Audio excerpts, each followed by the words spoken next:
Hello aspirants, સાચી digital ક્લાસરૂમના online platform પર આપ સૌનું હાર્દિક સ્વાગત છે.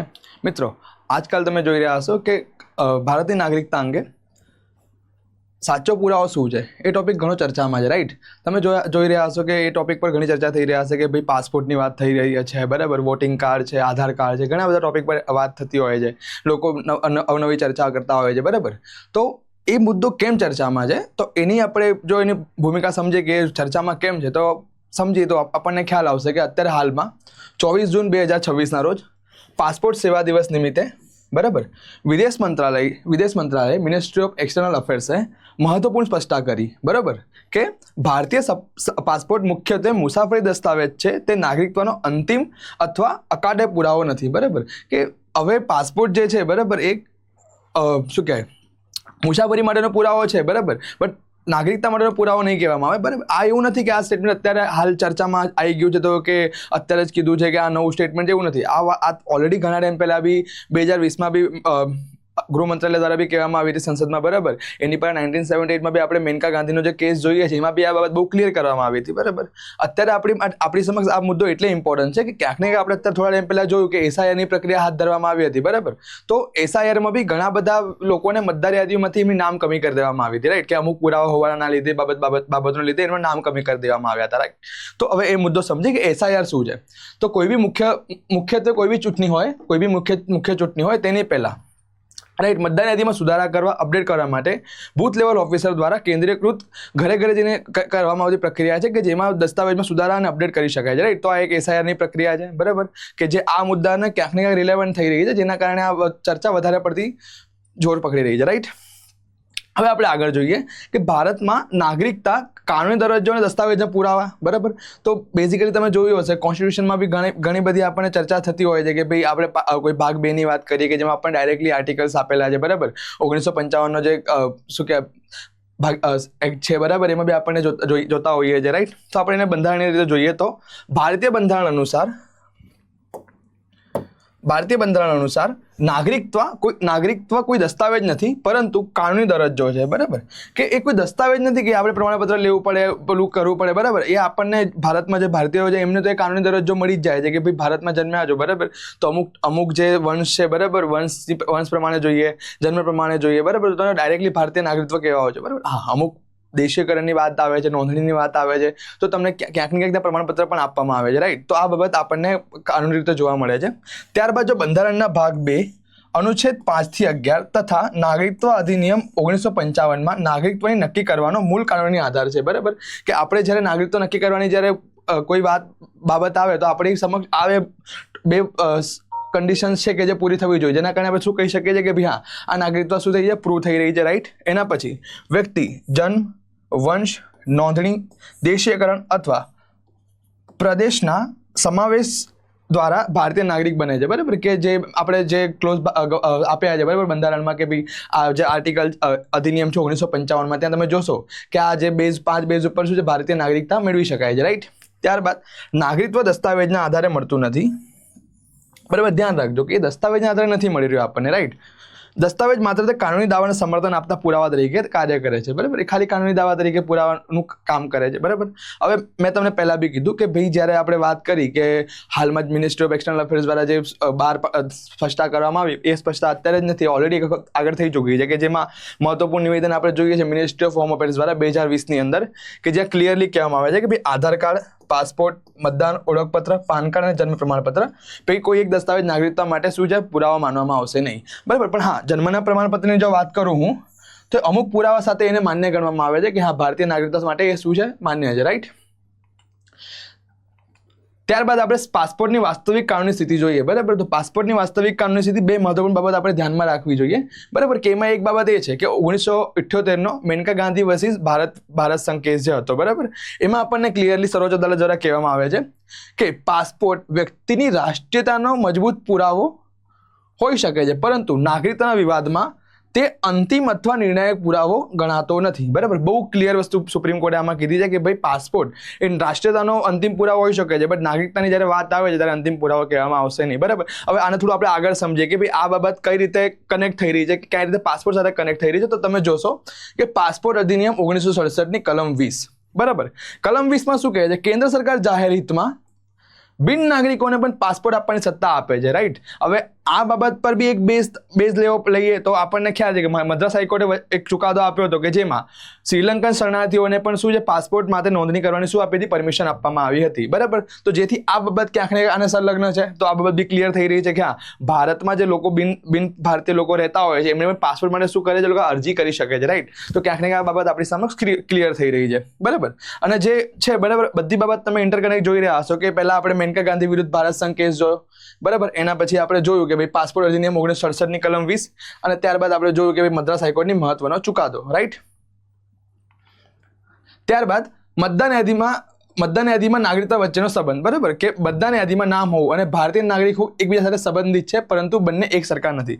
કે ભાઈ મતદાન યાદીમાં નામ હોવું એ ભારતીય નાગરિક હોવું એકબીજા સાથે સંબંધિત નથી, પરંતુ બંને એક સરખા પણ નથી, બરાબર. એટલે છે મતદાન યાદીમાં તમે નામ છે, બરાબર. તમે જોતા હશો કે ઘણા બધા લોકો છે કે ભારતીય લોકો યુએસમાં રહેતા હોય છે, એ લોકોએ ફોરેનમાં બી શું કે સિટીઝનશીપ માટે અપ્લાય કરી દીધું હોય છે, બટ એ એકચ્યુઅલી અત્યારે તો ભારતના નાગરિક છે ને, બટ એ લોકો અપ્લાય તો કરી દીધું છે, તો ક્યાંક એમની પાસે મતદાર આઈડી પણ હશે જ, બરાબર. તો આ બાબત આપણે ત્યાંથી ક્લિયર થઈ શકે છે, રાઈટ. હવે એની માટેનો જો આપણે કેસ જોઈએ તો લાલા બાબુ હુસેન વિરુદ્ધ ચૂંટણી નોંધણી અધિકાર 1955 કેસ આપણી સમક્ષ આવે છે કે જેમાં સર્વોચ્ચ અદાલતે જણાવ્યું હતું કે મતદાન યાદીમાં નામ હોવું એ વ્યક્તિની નાગરિક હોવાની કાનૂની ધારણા ઊભી કરે છે, પરંતુ આ ધારણાની યોગ્ય કાનૂની પ્રક્રિયા દ્વારા પડકારી શકાય છે, રાઈટ. આ બાબત આપણને જોવા મળે છે. એના બાદ આપણે જોઈએ તો એડીઆર વિરુદ્ધ ચૂંટણી પંચ, જે 2026 કેસ છે, કરંટનો જ કેસ છે, બરાબર. જે સર્વોચ્ચ અદાલત સ્પષ્ટ કર્યું કે બંધારણના અનુચ્છેદ 324 અને લોક પ્રતિનિધિત્વ અધિનિયમ 1950 ની કલમ 21(3) હેઠળ ચૂંટણી પંચને સ્પેશિયલ ઇન્ટેન્સિવ રિવિઝન કરવાની સત્તા છે. એસઆઈઆર કરવાની સંપૂર્ણ સત્તા કોને આપવામાં આવી છે? તમે જોશો તો એને શું કે બંધારણે ઇલેક્શન કમિશન ઓફ ઇન્ડિયાને આપવામાં આવેલી છે, રાઈટ. કે જે એસઆઈઆર કરી શકે છે અને મતદાન યાદીમાંથી ક્યાંક ને ક્યાંક જે અમુક પુરાવાના કારણે એ શું કરી શકે? નામ પણ કમી કરી શકે છે, રાઈટ. પણ વધુમાં જ્યારે કોર્ટ આમાં જણાવે છે કે છે કે ચૂંટણી પંચ માત્ર મતદાન તરીકે લાયકાત તપાસી શકે છે, બરાબર. ચૂંટણી પંચ ખાલી મતદાન તરીકે લાયકાત તપાસી શકે છે. પેલો અંતિમ પુરાવો અંતિમ પેલું સ્ટેટમેન્ટ ના આપી શકે કે ભાઈ મતદાર યાદીમાં નામ નથી તો આ વ્યક્તિ ભારતીય નથી, બરાબર. કેમ? એમ કે જો ક્યાં બી ઇલેક્શન કમિશનને ક્યાં બી એવું લાગે છે કે ભાઈ આ ભારતીય નાગરિક નથી કે આની પર શંકા ઊભી થાય છે, તો એ વ્યક્તિને શું કરવું પડશે? સંસદમાં ગૃહ મંત્રાલય સમક્ષ શું કરવું પડશે? રજૂ કરવું પડશે. અને અંતિમ નિર્ણય લેવાની સત્તા કોની પાસે છે? ગૃહ મંત્રાલય પાસે છે, રાઈટ. સંસદ પાસે છે. ઇલેક્શન કમિશન ઓફ ઇન્ડિયા પાસે નથી કે પછી ઇલેક્શન કમિશન પાસે નથી, રાઈટ. આપણે આગળ જોઈએ તો કે નાગરિક સાબિત કરવાનો બોજ. હવે નાગરિકતા સાબિત કરવાનો બોજ એ સેન્સમાં છે કે ભાઈ તમે જો ક્લેમ કરો છો કે તમે ભારતીય નાગરિક છો તો તમારે ક્યાંક ને ક્યાંક તમારે પૂરા પોતે સબમિટ કરાવવા પડશે, રાઈટ. એ બાબત આપણે જોઈશું. સર્વાનંદ સોનોવાલ વિરુદ્ધ ભારત સંઘનો કેસ 2005 કે સર્વોચ્ચ અદાલતે જણાવ્યું કે પોતે ભારતીય નાગરિક હોવાનો દાવો કરનાર વ્યક્તિએ જ સાબિત કરવાનો બોજ વહન કરવો પડશે, રાઈટ.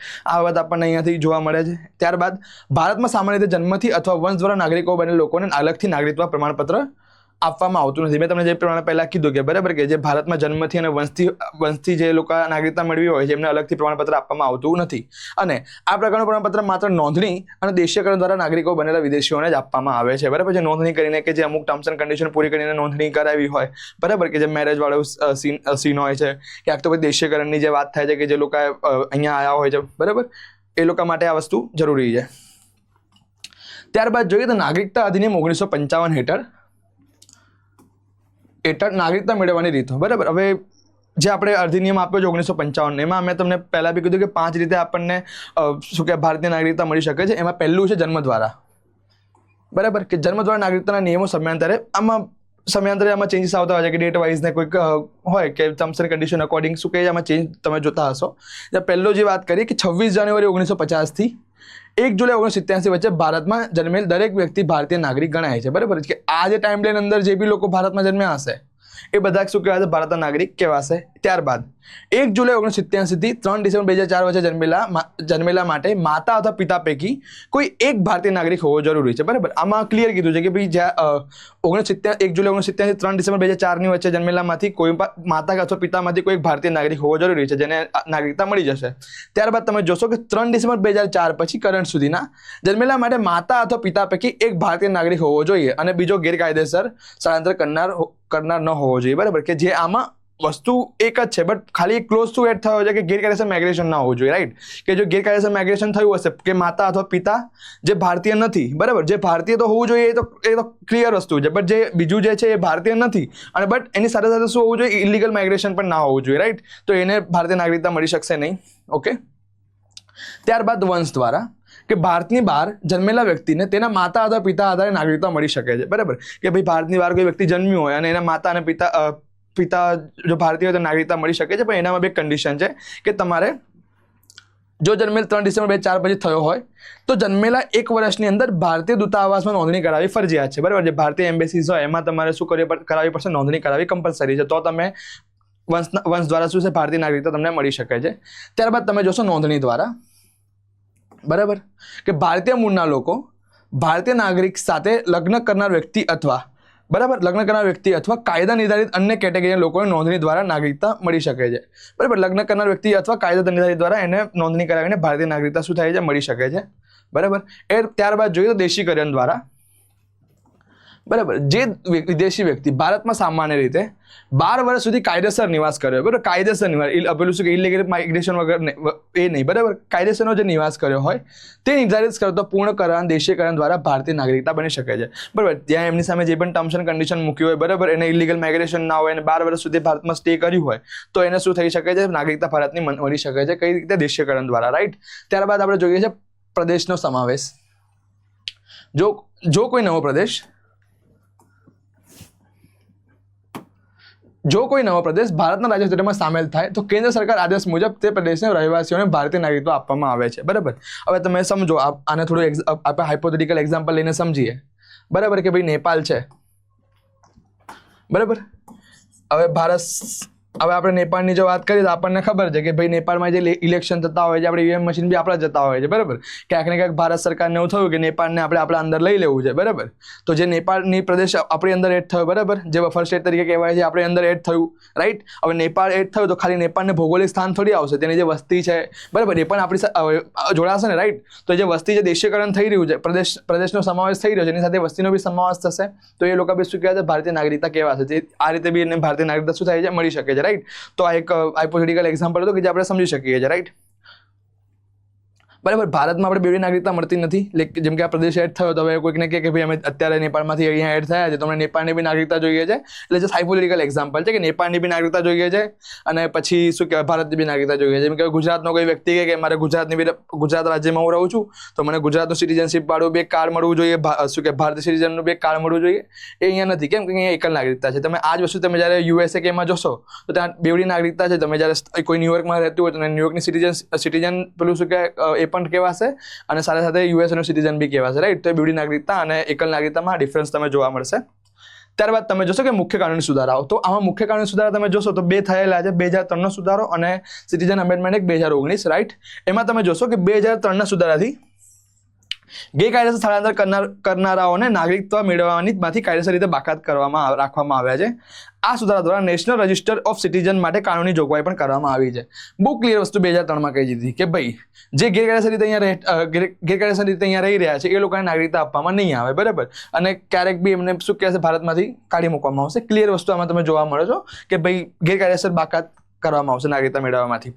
ત્યારબાદ આપણે જોઈએ છે સિટીઝનશીપ અમેન્ડમેન્ટ એક્ટ 2019, તેમાં નાગરિકતા અધિનિયમ 2019 દ્વારા પાકિસ્તાન, યાદ રાખજો, પાકિસ્તાન, બાંગ્લાદેશ અને અફઘાનિસ્તાનમાંથી 31 ડિસેમ્બર 2014 પહેલા આવેલા હિન્દુ, શીખ, બૌદ્ધ, જૈન, પારસી અને ખ્રિસ્તી, બરાબર, આ 6 રિલિજિયસના લોકોને ભારતીય નાગરિકતા માટેના શું કહેવાય છે નિયમોમાં હળવા કરવામાં આવે અને જે એમને રહેઠાણની જે વર્ષો હતા એને ઘટાડી દેવામાં આવે, રાઈટ? તો તમે વસ્તુ તમે અહીંયા જોઈ શકો છો. હવે તમને થશે કે ભાઈ આ જે વસ્તુ કઈ કે આમાં ક્યાંક ને ક્યાંક તમે જે 6 મેજર રિલિજિયસ જોઈ રહ્યા છો કે જે ભારતમાં છે, બરાબર, આમાંથી અમુક રિલિજિયસ ભારતમાં બી માઇનોરિટીમાં છે. બટ જ્યારે આ વસ્તુ સ્ટેટમેન્ટ આપવામાં આવે ત્યારે ઘણા બધા ક્વેશ્ચન્સ હતા કે ભાઈ ખાલી આ 6 ને કેમ, કે ભારતમાં તો અત્યારે આપણે અહીંયા જોઈએ છે મુસ્લિમ કોમ્યુનિટી બી રહે છે. બટ જ્યારે આપણે 3 દેશોની વાત કરીએ કે પાકિસ્તાન, બાંગ્લાદેશ અને અફઘાનિસ્તાન, તો તમે જોશો કે પાકિસ્તાન, બાંગ્લાદેશ અને અફઘાનિસ્તાનમાં મુસ્લિમ કમ્યુનિટી શું છે, મેજોરિટીમાં છે, રાઈટ? અને આ જે રિલિજિયસ છે માઇનોરિટીમાં છે. તો તે એ બેઝને ધ્યાનમાં રાખીને આ જે 6 રિલિજિયસને શું છે ભારતમાં શું કહેવાય નાગરિકતા માટેના જે રૂલ્સ એન્ડ રેગ્યુલેશન હતા હળવા કરવામાં અને વર્ષ ઘટાડવામાં આવ્યા. અને તમે જોશો કે ભાઈ આપણે ભારતના કલ્ચરની વાત કરીએ તો આ દરેક રિલિજિયસનું ઇમ્પોર્ટન્સ આપણે સરખું જોવા મળે છે, બરાબર? કે જે હિન્દુ જો આપણે કહીએ છીએ, બરાબર. હિન્દુ રાષ્ટ્રની વાત કરીએ, શીખ આપણે આખું પંજાબ રીઝન જોઈ લઈએ, બરાબર, કે આપણને શીખ જોવા મળે છે. બૌદ્ધિઝમ આપણે જ્યારે આપણા કલ્ચરની વાત કરીએ, કે જ્યારે આપણે હિસ્ટ્રીની વાત કરીએ તો આપણે બૌદ્ધ જૈનિઝમ બી જોવા મળે છે.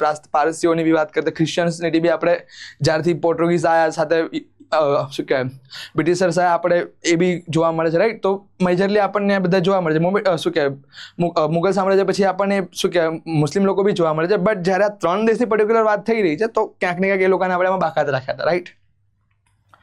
ત્યારબાદ આપણે વૈશ્વિક સરખામણી કરીએ તો નાગરિકતા માટે ઓળખાત દસ્તાવેજનું સરખામણી કરીએ તો મેઇનલી એક જ રાષ્ટ્રીય ઓળખપત્ર ખાલી 2 જગ્યાએ તમને મેજરલી જોવા મળે છે, કે જે બાંગ્લાદેશ અને પાકિસ્તાન, રાઈટ. તમે બીજી જગ્યાએ તમને નહીં જોવા મળે કે બાંગ્લાદેશ અને પાકિસ્તાનમાં ત્યાંનું એક આઈડેન્ટિટી કાર્ડ આપવામાં આવે છે કે ભાઈ તે તમને શું કહે છે નાગરિકતા માટેનું એક ક્લિયર કાર્ડ છે, બરાબર. જેમાં આપણે જો પાકિસ્તાનની વાત કરીએ તો CNIC છે, computerise national identity card, right. જે પાકિસ્તાનના લોકો પાસે આ હશે તો એને શું આપી દેવામાં આવશે, એ લોકોના નાગરિકતા માટેનું આ કાર્ડ ઇનફ છે. ત્યારબાદ બાંગ્લાદેશની જો વાત કરીએ, NID નેશનલ આઈડેન્ટિફિકેશન કાર્ડ, કે જે નાગરિકતા માટેનું એક કાર્ડ ગણાશે, બરાબર. હવે એ જ રીતે આપણે જેની માટે ઘણા બધા કાર્ડ્સ હોય છે. જો એવા કન્ટ્રીની આપણે વાત કરીએ તો પછી ભારત, USA, યુનાઇટેડ કિંગડમ, કે ત્યાં ઘણા બધા કાર્ડ છે, પણ નાગરિકતા માટે એ વસ્તુ શું છે પૂરું થતી નથી. જેમ કે ભારતની વાત કરીએ, આપણે કીધું પાસપોર્ટ, મતદાર ID કાર્ડ, બરાબર. મતદાર ID છે, પછી આધાર કાર્ડ છે, પછી આપણે શું કે પાન કાર્ડ છે, કોઈ એવી રીતે વેલિડ ગણવામાં નહીં આવે નાગરિકતા માટે. અને અમેરિકાની વાત કરીએ, પાસપોર્ટ, જન્મ પ્રમાણપત્ર, ગ્રીન કાર્ડ વગેરે નહીં ગણવામાં આવે. યુનાઇટેડ કિંગડમમાં પાસપોર્ટ, જન્મ પ્રમાણપત્ર, સેટલમેન્ટ સ્ટેટસ કઈ એવી રીતે માન્ય ગણવામાં નહીં આવે, બરાબર, નાગરિકતા માટે.